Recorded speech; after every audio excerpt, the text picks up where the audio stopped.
Moment important à Cugand avec l'inauguration de 3 rues, celle des Bouffardières, des Martyrs vendéens et Beau-Soleil. Une inauguration, un véritable aboutissement. Complètement. C'est un aboutissement qui vient d'abord conclure une période de travaux qui a duré quand même 9 mois et ensuite 2 années de réflexion en amont pour savoir ce qui allait être fait, comment nous le faisions et pour répondre à quelle priorité. Alors justement, qu'est-ce qui a été fait ici donc sur ces 3 rues? Eh bien, d'abord, c'est la volonté quand nous faisons un chantier sur la commune de Cugand, nous essayons de tout faire pour ne pas avoir à y revenir. Faire bien. Alors bien sûr, ça peut générer quelques jalousies d'un quartier à un autre, parce que quand on le fait bien sur un quartier et puis que l'autre il reste à côté et qu'il est aussi demandeur, ça peut ne pas être compris. Mais l'objectif c'est d'optimiser en tout cas la dépense publique.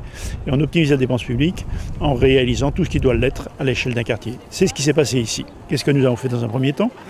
Eh bien, on a été regarder dans le sous-sol l'assainissement, comment il était. Il s'avère que sur la rue des Bouffardières, nous étions en réseau unitaire, donc nous avons fait un réseau séparatif.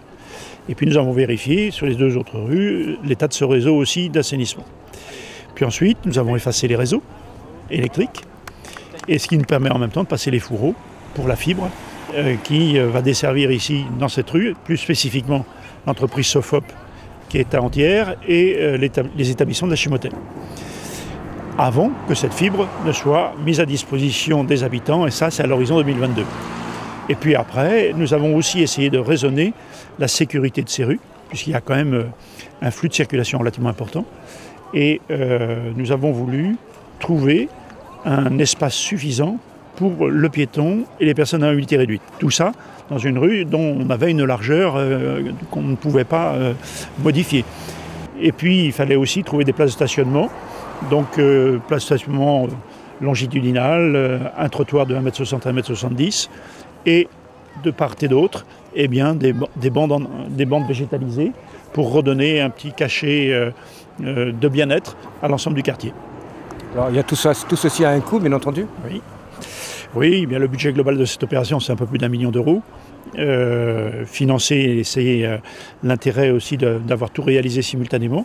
On a pu mobiliser quelques subventions à hauteur de 30%, qui viennent à la fois de l'État, qui viennent aussi du SIDEV, syndicat d'énergie de la Vendée, et puis du département. Donc en gros, sur 1 million d'euros, nous avons 300 000 euros de subventions. Une belle réalisation et utile de surcroît pour les Cugandais qui vont pouvoir profiter de ce nouvel aménagement.